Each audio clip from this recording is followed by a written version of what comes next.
Well, good evening, everyone. That was the nicest introduction I've ever been given. That was really nice. And a little creepy on the stalking thing. But anyway, I'm just really privileged to be here. I don't get out much, and so this is a nice opportunity for me. Thank you, Steve, for whatever you had to do with getting me here, whether you had to pay someone or something like that. Let me know how much I owe you. And I appreciate your comments, too, on me. And I think very highly of Steve. Steve's done a great job, and real proud of him.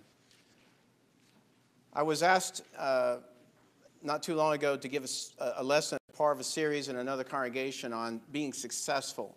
And there were a number of categories, being successful in financially, being successful in some kind of homemaking or something like that. I wasn't good at any of those things, but parenting seemed to strike out to me because that's one thing that Honey and I have done pretty well. And I want to share some things with you. First thing is being successful really demands the idea of what successful means. Successful means literally having reached a favorable or desired goal. You have a goal in mind. You know what you want to go after.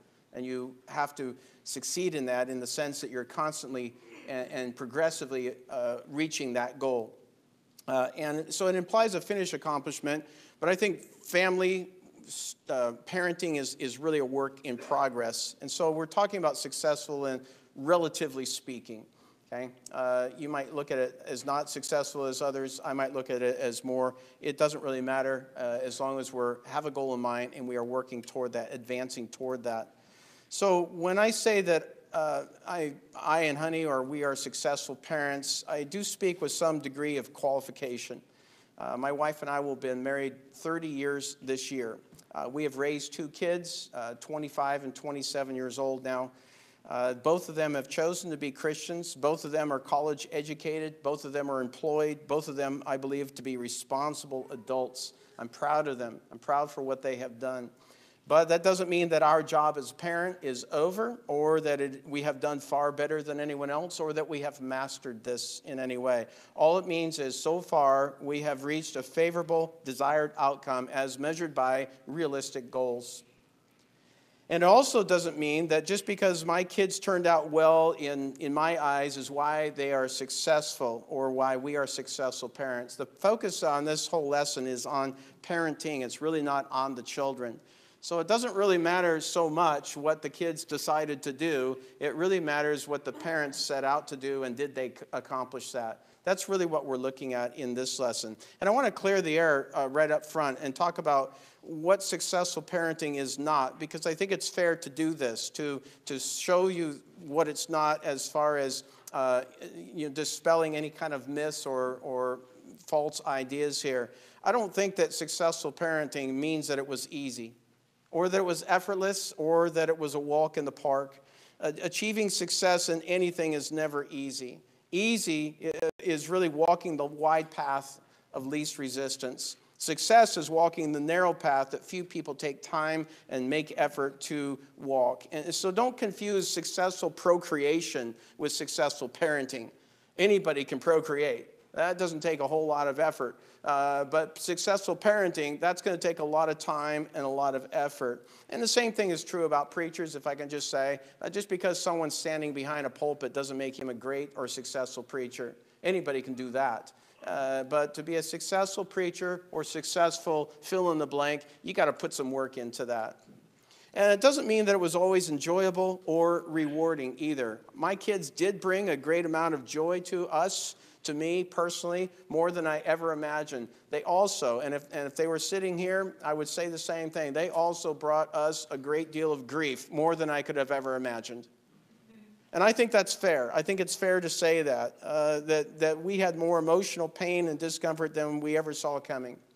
And that's part of the road to successfulness or success there. It doesn't mean we made no mistakes on the way. That's not true. We made plenty of mistakes. My daughter actually had the audacity to ask me after she heard this lesson, what were some of those mistakes, and I had to tell her. But But it's true. There were mistakes that were made there. So success doesn't mean flawless performance. I just want to get, if you've got that idea in your head that, you're a parent and you've made some mistakes and now you can't be successful, that is not true. It doesn't mean that. Only God is flawless. He's perfect first time, every single time. The rest of us, it is a matter of trial and error. And that means me and you and everybody. And it doesn't mean that we have no regrets. We have plenty of regrets, but not enough regrets, rather, to warrant failure or a waste of time with regard to parenting. If we are given it a second time around with what we've learned and so on, we've gained experience, we would do so much better, but then everybody would. So don't sell yourself short on this, is really what I'm saying with that. It doesn't mean my kids are perfect people. They're just not. I'll be the first to tell you that. But to their credit, they did listen eventually to most of the advice and realized, especially over time, that mom and dad really were not insane. That we were right about a lot of things. And we didn't just bumble and stumble along. And it doesn't mean that Honey and I were perfect parents, because we were not, and my kids will be the first to tell you that. But it doesn't mean that we had no goal in mind. We followed the Bible, we took good advice, we implemented strategies, and we were consistent. And I have something to say about that in a minute. So having said that, I just want to lay that out up front, that I want to dispel myths, false ideas, false notions about that, about what successful parenting is or is not. And I want to spend the rest of the lesson on what successful parenting really is. The first thing that we did, and we maintained throughout our raising our kids, which really is still going on in some sense, is we recognized our role as parents, not as our kids' buddies or best friends. We recognized that our kids were not our equals. They are not equal to us. They are not mini adults. We are the adults. We are the authority figures in our household. They are those who are subordinate to us and submissive to us. That's how it has to be.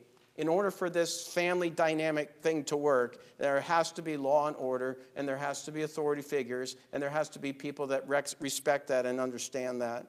It doesn't mean for a moment that we didn't care or didn't show compassion or didn't play with the kids and, be goofy and silly. Honey will tell you that I was predominantly the goofy parent, and I love that role. I really do. But my kids knew when we were goofing around, and they also knew when we were serious. And it was very clear as to which was going on at whatever time. So it does mean, though, that there was no question who was in charge and who deserved, therefore, the greatest respect, and therefore, who made the decisions in that house. We did not leave that up to the kids to do that. Our responsibility as parents, as we saw it, was to establish authority, to lay down house rules, and to establish boundaries for those kids and expectations, and hold them to those boundaries and expectations as best as we could. And to also establish and maintain family traditions, because traditions are like glue that holds families together. It is a good thing as long as it doesn't become the only thing. It is a good thing. It keeps that fabric tightly woven there. And we also were the ones who provided a source of knowledge and a source of answers and a source of good advice. And I would be remiss if I didn't say that we loved our kids unconditionally. We didn't just love them if they behaved or when they did things that we thought were great or because they were our kids. We loved them anyway, unconditionally, even when they messed up, and they did mess up. And we did our best to show that and to communicate that often. And kids need to be taught how to respect adults.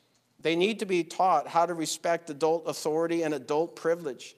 We didn't always give them everything that we enjoyed.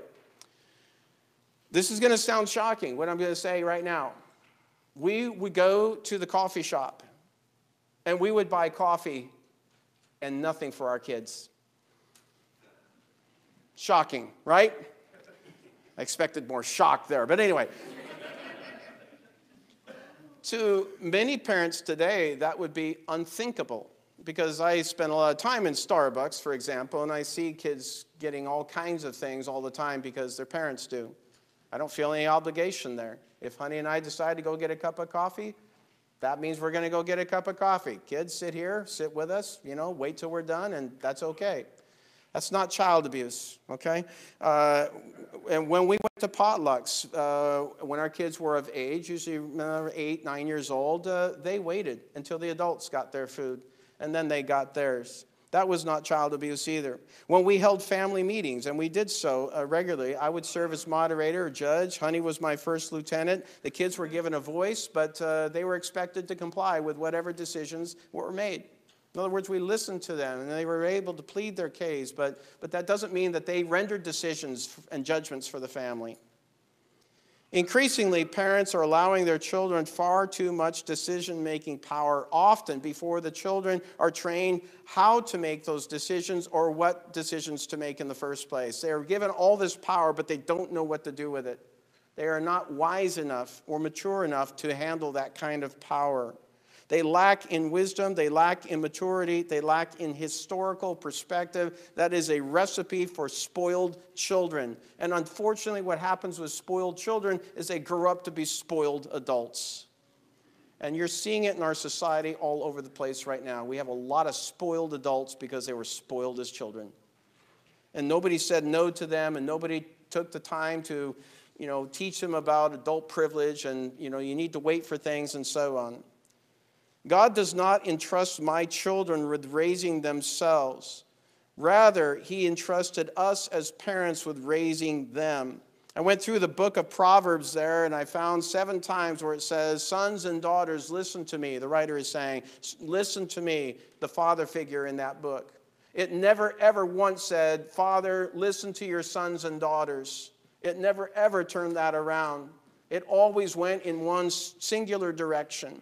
We went from those who are with knowledge rather, and having experience and having that maturity and the wisdom and entrusting or conferring that upon their children in the form of teaching.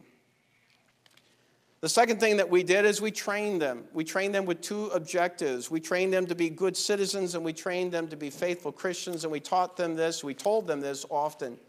In other words, we didn't just have that in the back of our mind like, some silent principle there. This was an outspoken thing. They knew this up front. Proverbs chapter 22, verse 6, everyone knows this, train up a child in the way he should go. Even when he's old, he will not depart from it. That is an axiomatic truth, which means that generally speaking, that is what will happen. A lot of people take this beyond that and think that that's a dogmatic statement that, no matter what, it cannot be broken. The first thing I want to focus, though, is on that word train. Train up a child, educate them, discipline them. And discipline doesn't mean just punish and correct. It also means give them proactively some structure, some stability, some boundaries. Let them know what your expectations are, and then hold them to that. They need that. They need to have realistic expectations for their behavior in home, in public, in a church building, when we're visiting people. You can't expect them to meet goals, to be good citizens or faithful Christians without proper training, a proper amount of training. It takes training to do that. And you're the ones, parents, grandparents, you're the ones to whom this responsibility is entrusted. Imagine a kid going at Starbucks, since I've been using that illustration, and it's his first day on the job there, and he is told there to make coffees and drinks, and he has no idea what he's doing. Well, I've been to those stores. He is guaranteed to fail. He's just not going to be able to do well. He's being thrown things that he's unfamiliar with, doesn't know what to do with, and he doesn't know where to go from here. And so it happens when parents throw food and clothing and toiletries at their kids for 18 years and then say, okay, go out and be an adult. Well, what does that mean? And how do I do that? If no one's trained them, then they are totally unprepared. And it's no wonder. The statistics range anywhere from 80 to 85%, somewhere in there, pretty conservatively, I think, of the number of kids or the proportion of kids who leave their parents' religion or leave what they call the church and go out into the world. And a lot of it has to do with they're not being trained to love the Lord. They're being told to go to church. They're not being trained to study their Bible. They're told to read their Bible. They're not being trained about things that they need to be told and need to be taught regarding them. Our job as parents is not scientifically defined. Human nature is not an exact science, but it is sufficiently defined through the study of God's leadership and dealing with Israel. Anyone can read that. How God dealt with Israel is a modeled example of how we ought to deal with our kids. We also, as part of that, we train them specifically to be good citizens, as I said, and that means to be patriotic, to love and respect and honor your country, to love your flag, to honor the Constitution, and to abide by the laws of the land. That doesn't mean that we can't disagree with the government or its decisions, but in the end, we are respectful, law-abiding citizens. We are responsible, and we are proud. We train them to do that. We train them to be that. Romans chapter 13, verse 1 through 4, reads there that every person is to be in subjection to governing authorities. Paul talking to Christians here. I cannot expect my children to respect and obey my authority if I am a law-breaking, America-bashing citizen. Those two things are contradictory to each other. I cannot expect my children to respect the presidency if I am sitting there bashing the president. There's a lot of that going on right now, and it just really disturbs me when we see Christians who are bashing presidents in the household, in public, on social media, and then telling their kids that we need to be honorable patriots. Those two things are going in contradiction to each other. If you want your children to obey the laws of the land, you need to be obeying the laws of the land. If you want them to respect the presidency, then you need to respect the presidency. If you want them to honor the government and be a good citizen, you need to train them what that means, and you need to set that example yourself. That's what that comes down to. And we did our best to do that. This whole not my president thing and sowing seeds of rebellion and division and destruction in this country is not only unpatriotic, honestly, it's unbiblical and it's unchristian. We train them also, as far as that goes, that we're to pray for our leaders. That's what it says there in 1 Timothy. In fact, if you turn with me, I'd like to read this particular passage. 1 Timothy chapter 2, verse 1 through 3.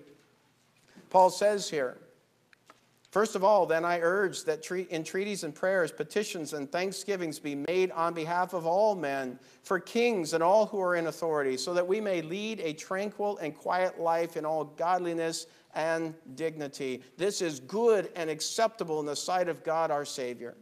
If you want to know what's good and acceptable in the sight of God, then just read this passage. He just told you what it is, that you should be praying for those presidents and those leaders and our government officials, and not just the ones you voted for.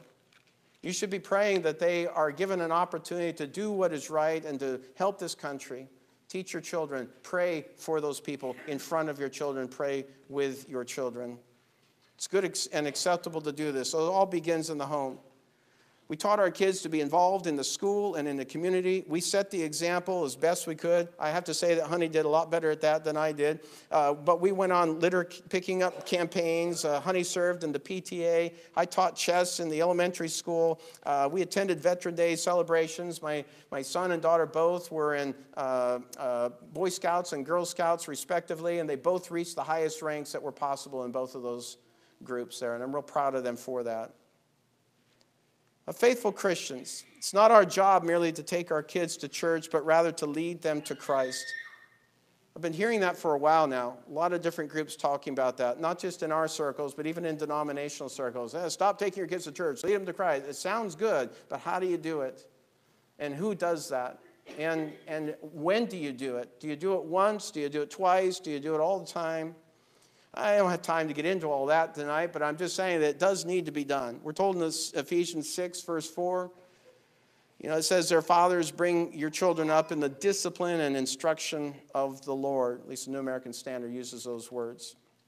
There's nothing more provoking or exasperating than expecting your children to believe God and to believe Christ and to honor the Word of God and love Christians when their own parents refuse to do this. I've talked to a lot of young people privately, and this is the number one complaint I get from every one of them, is their parents don't live up to what they say in church. Just think about that. Their parents are different people at home than they are at church. Their parents talk a good talk at church, but when we get home, they talk differently. Our parents will tell you what they want you to hear at church, but in the privacy of their home, we see otherwise. That's a hard thing to deal with because, you expect the parents, the adults in the picture, to be the ones setting the example. And when they're not, the kids are the ones who see that and who suffer from that. We did our best to set the example. I don't want to say that we were perfect. I already said that we weren't. But we did our best over time to set a good example. Whatever we expected from our kids as good citizens and good faithful Christians, we tried to do that ourselves up front. And for many years, we read the Bible to them. And then we read the Bible with them. And then we had them put together Bible talks and PowerPoint slideshows of, lessons and so on for the family. In other words, my children's spiritual education I took very seriously. That was my priority.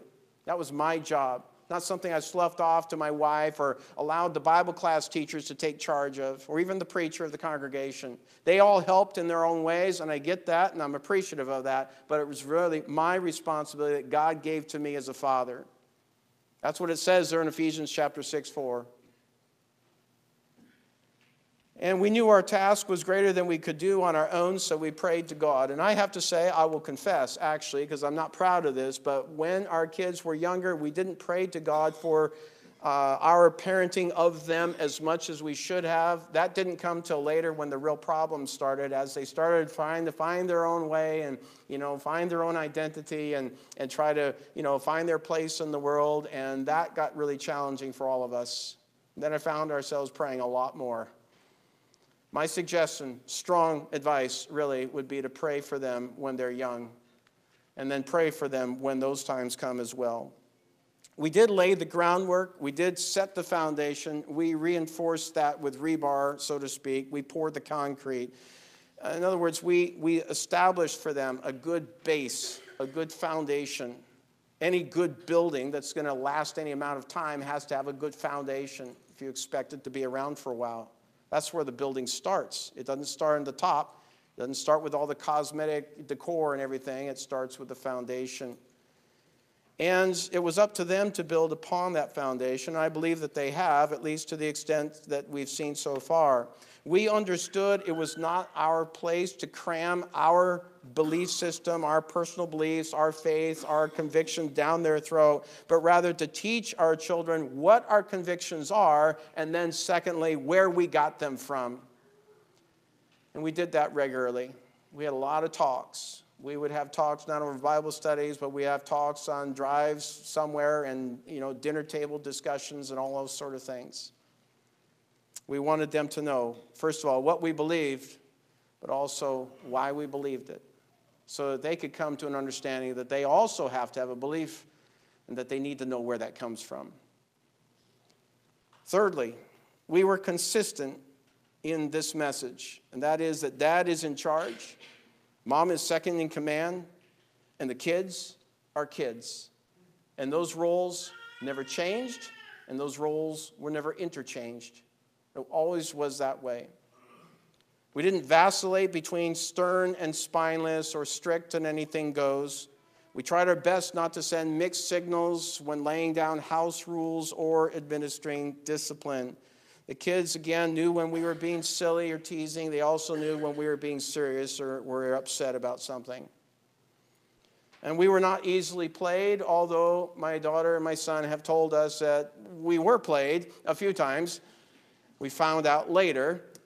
We kind of chuckle at that now, not because that's funny in itself, but because, we just gotten over that. And so we recognize that, when they were younger, we thought that we had everything, we knew everything that was going on, and we didn't always. But in cases where major decisions were needed, Honey and I would talk privately, and we would come to a unified verdict as parents, and then we would tell our kids, this is what we're going to do. And that held unless the circumstances changed or the kids outgrew the need for it, which does happen. Consistency is one of the most powerful parenting tools that any parents can use. One thing I see consistently, no pun intended, among parents that are failing to give structure and boundaries to their kids is they don't use consistency in application of the house rules or anything else. One minute they're telling their kids, this is what I want you to do, and they're all stern and everything. The next minute the kids are sitting there and trying to manipulate the parents, because this is what kids do. I did it too. I was a kid. And they're trying to get away with stuff or get more than they had promised and so on. And the parents just get tired, they get lazy or whatever it is, and they give in. There's no consistency there. Or the parents sometimes get distracted. It's not easy to be consistent, and you can't allow your emotions to override your common sense, your good judgment, what you know to be true. You just can't do that. And that's a tough thing to do. Show me a home where mom and dad's expectations or rules change day to day or situation to situation. I will show you a dysfunctional household that does not know how to train up a child. Whether that household is Christian or not, it doesn't matter. This is true in administering discipline as it is in showing love and compassion. Children need to experience consequences for bad behavior, and they also need unconditional love, because love is part of our family. We are consistent in that. God himself is consistent. Just imagine if he wasn't. Let me just think about it for a minute. If God wasn't consistent. If he forgave you one day, but then the next day is like, yeah, I don't know. Or if he was all loving and compassionate one day, the next day he's just brutal and intolerant. Or if he makes promises one day and the next day it's like he breaks those promises to you. If you didn't know where God stood, then how could you stand with God? So God is consistent, and we bank on that. Whether you do it so consciously or not, you bank on that. And we need to be consistent as parents. Our kids bank on that. Whether they know it or not, they bank on it. Jesus Christ is the same yesterday, today, and forever. Hebrews 13, verse 8.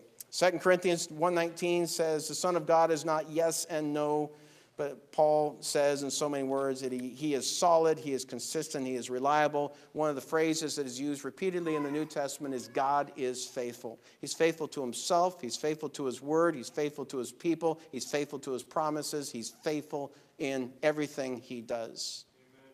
And we want to be faithful in our parenting. I am not comparing Honey and I to God by any stretch of the imagination. We failed many times. God has never failed. But we did use God's faithfulness as a guide for how to be faithful as parents. And I think that is wise, and I believe that anyone could do that. We tried our best to be faithful to God, to each other, and yes, to our children. Consistent, reliable, trustworthy. Fourthly, we valued honesty and accuracy in all our dealings. We had a zero tolerance policy for lying, for deceiving, or for stealing. You cannot be consistent and stable and faithful if you are not honest. You need straightforward, no nonsense answers. Now, Ann Hoover, you've heard this story before, wherever you are. But I told it before when I gave this lesson. It's a good story, and it makes the point. When I was a boy, I was working on a farm, a dairy farm there way south of Seattle. I had he was our landlord and also my employer, because I was working for him. His name was Ted Ford. He was a big man. He was probably 6'4", just a big dairy man, and very imposing to a young 13-year-old kid like I was. And I remember distinctly, whenever something went wrong, he would always say, I don't want any stories. I just want you to tell me what happened. Don't give me any stories. And I one time blew up a irrigation pump. I forgot to close a valve and started the thing up, and it blew a gasket, literally. And then I had to have him come out and fix that. And first of all, he reamed me, and I was just in tears. But then once he calmed down, he says, okay, just tell me what happened.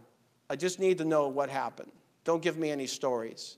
The fact that I'm telling you that story here 20 plus years later, don't do the math, and the fact that that is so ingrained itself in my memory is telling you how important that was and how important that became to my own parenting structure. I don't want stories. Just tell me what happened. And that's what Christians need to do. They don't need to draw up a bunch of stories and what-if scenarios and all this kind of stuff. They just need to say what happened. There's some other things you can extract from my little story there, and that is that kids need to work. It is good for them. Parents, if there's one thing I can say in this category, do not do everything for your children. You are not helping them. You think you are not helping them. You're teaching them to be lazy and disrespectful and irresponsible. And I know that sounds harsh, and I know that's blunt, but the fact is, if you think about it, it will be true.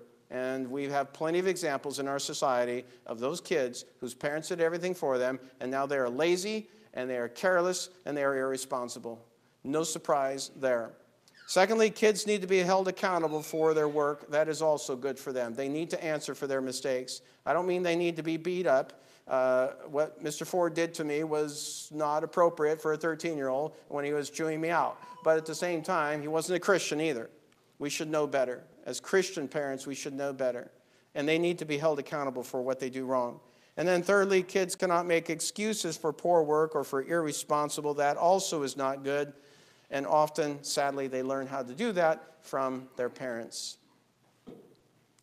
John 8:44, Jesus calls Satan the father of lies. He is a bald-faced liar as well as the teller of half-truths. They're both lies in Jesus' book. We did not want our children to become Satan's children. We wanted our children to become God's children by choice, by decision. Revelation 14, verse 5, we see the 144,000 there, which I believe is simply representing the church on earth. And it says that no lie was found in their mouth. This is how God's people should be. We shouldn't have lies in our mouths, storytelling, deception, evasive tactics, whatever you want to call it. This is how we taught our children to be, is to tell the truth, be honest, to tell what happened. And we had to set a good example. Parents that lie, parents that deceive, parents that manipulate words and spin stories in order to make themselves look good, or to twist the truth, or to keep themselves from being exposed from what they really are, they are training their children to be with Satan, not with God. Now, again, that sounds blunt, I know, but it's true. They're teaching their children to be with Satan. They may never put it in those words. I doubt they would ever even think of that way. But if you think about it, who's following what example? We need to be remembering that our kids are always watching, always listening. And Matthew 18, verse 6 there, Jesus says one of the awful stumbling blocks there is to lead any child astray. And one of the stumbling blocks we can lead them astray with is to say lying is okay. Finally, for a short list anyway, we often did things as a family. We went walking, we went biking, we went hiking, we went fishing, we went camping, we went vacationing, we went to potlucks and singings and all kinds of things. As Jack had mentioned, we spent 9 years in Alaska. Alaska is an excellent playground for raising kids. It's still not too late. Maybe for some of you, you could still make it up there. But it's a great place. I mean, there's the outdoors, 10 minutes out of town, you're in the wilderness. And it's just a great spot there, and we took full advantage of that. And we tried to continue with that as much as possible when we came back here to Washington. You can't create family bonds and quality time and lifelong memories in any one adventure. You need a bunch of them, and you never know which of those adventures is going to stick in their minds. If you've ever talked to your kids and say, hey, what was the most exciting time you ever had? They're going to probably bring up something different than what yours was. And that's okay. That's what resonated with them. And you're not going to get those exciting times, those great memories, those great foundational, concrete, life-building block memories there. You're not going to get those by going out once a year, to a coffee shop or something like that. You've just got to take them out repeatedly to different things, different venues, doing different experiences. Over time, they will build their own memories. For us, it might have been anyway, a big camping trip in a little place called Hope, Alaska. Dean, you know where that is, right? And it is a little place. Or it might be a bike ride there on Alki Beach in West Seattle. Or it might be snuggling up on the couch with popcorn and snacks while watching home movies. I don't know what it's going to be for them, but we try to do them all as much as we could to try to give them that opportunity. Most important, we involved them in church work together, whatever what that required of them. We took Joshua 24:15 seriously. As for me and my house, we will serve the Lord. As long as my kids were under my roof, that's what we expected of them. After that, they could do what they felt was best. But while they're under my roof, then I am in charge. My wife is the lieutenant, and my kids are the kids. And that never changed, and it was never interchangeable. I could go on and on. I really could. And each point I made here really deserves a lesson of its own. But the main point here that I'm making is that we had specific goals in mind. And we developed a plan to achieve those goals, and then we did execute those goals. We did achieve most of all those goals, and all of them over time. Not flawlessly, not painlessly, but successfully. And I want to make some things clear here before I close here. I do not measure successful parenting only because one's children become Christians. You can be a lousy, godless, irresponsible parent, and your children can still become Christians. And the opposite is true. You can be the best parent on the face of the earth, and your children may decide not to follow the Lord. That ultimately becomes, in their adult life, their decision. So if there's anyone here, and I don't know of anything, so I'm just speaking candidly and letting this fall wherever it does. If there's anyone here who's beating themselves up because your children didn't become Christians, and you think that you're an unsuccessful parent because of that, you should not measure it that way. Because your children, just like you yourself, have a decision to make, and that decision is between them and God, not between you and them and God. Even Jesus had multitudes follow him, but few stayed with him. And at the end, you might recall, he died alone. Even one of Jesus' own children, so to speak, Judas, turned against him. And yet in John 17:4, Jesus' last prayer that we have recorded to his Father, there, the full prayer anyway, he says to him, I have accomplished the work which you have given me to do. Think about what Jesus said. I was a successful teacher, even though not everyone chose to be taught, even though not everyone followed through with the teaching. He was still a successful teacher. And you can be a successful parent. Even if your kids don't follow everything you taught them, you can still be successful. We should measure personal success by God's standard, not by your children's decisions or anyone else's decisions. I like this passage here, 2 Corinthians 10:18, where Paul says, it is not he who commends himself that is approved, but he whom the Lord commends. You are not successful or unsuccessful, for that matter, by your own determination, nor by your children's. I've heard children at parents' funerals say, hey, my mom and my dad were the greatest, and my dad was the greatest dad there could ever be. Well, I really doubt that, honestly. I mean, I know they're getting caught up in the moment and the emotions are running high. But the fact is, it's probably not true. That's an opinion, not necessarily a fact. Who measures whether one is a successful parent? It's not the kids, and it's not the church either. It's really God himself. And we judge that by the word that he's given us. He's given us the blueprint. He's given us the pattern. He says, follow this prescription, and you will be a successful parent. Regardless of what your kids do, you will be a successful parent. What I strongly advise then is find out what God wants in order for you to be successful, and then do that with everything you have. The same can be said for taking care of your soul. Find out what God wants. And then as Jesus said to someone who asked him a question about what the greatest commandment was, and he spoke well, and Jesus says, do this, and you will live. So find out what God says to do, and then do that. That's my lesson for tonight. Am I offering a formal invitation here? Okay, I'm just going to end it right here, and we'll take our little break like Jack had said then, okay?